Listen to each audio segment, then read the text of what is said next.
a Atai y Serine y juntos de nuevo. Y la razón es lo que nadie esperaba.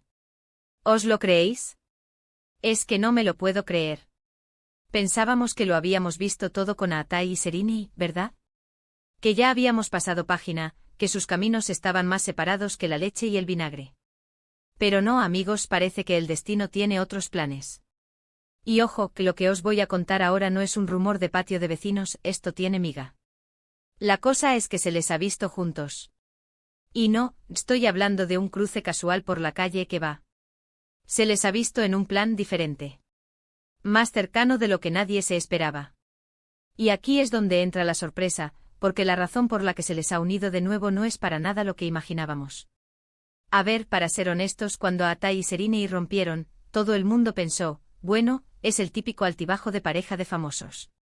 Pero el tiempo pasó, cada uno por su lado, vidas diferentes, relaciones nuevas, o eso creíamos.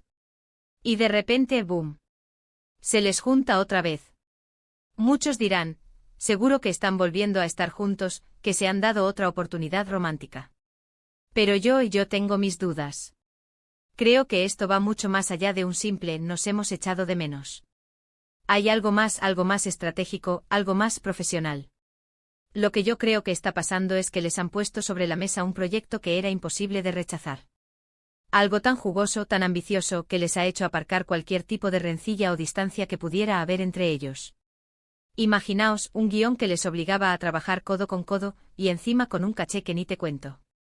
Eso te une más que 100 cenas románticas. Pensadlo, a Atai y Serine son dos de los nombres más potentes de la televisión turca. Juntarlos de nuevo y en un proyecto que sea un bombazo, es la jugada maestra de cualquier productora. Es garantía de éxito. Y supongo que les han presentado la oferta de tal manera que han dicho, bueno, por esto sí que merece la pena.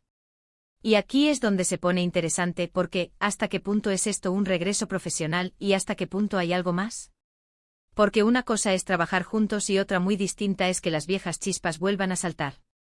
¿Creéis que podrían resistirse? O quizás, esto es solo una fachada para generar expectación. Porque seamos sinceros, la gente se vuelve loca cuando estos dos están juntos. Las redes sociales arden. La prensa se vuelve loca. Es el salseo del siglo. Así que si han decidido unirse para un proyecto, también les puede venir genial ese efecto llamada que genera su relación pasada. Así que mi teoría es clara, no os dejéis engañar por las fotos que puedan salir, por las sonrisas forzadas en photocalls. Esto es una operación con cabeza. Un proyecto que les ha unido por motivos muy concretos. Y me da a mí que esos motivos no son precisamente un corazón flechado de nuevo. Es negocio, señores, negocio del bueno. Y ahora, la pregunta que os lanzo a vosotros, que sé que os encanta este salseo tanto como a mí, ¿creéis que esta unión es puramente profesional o pensáis que aún queda algo de amor entre Atai y Serine? Dejadme vuestra opinión en los comentarios, que quiero leer qué pensáis.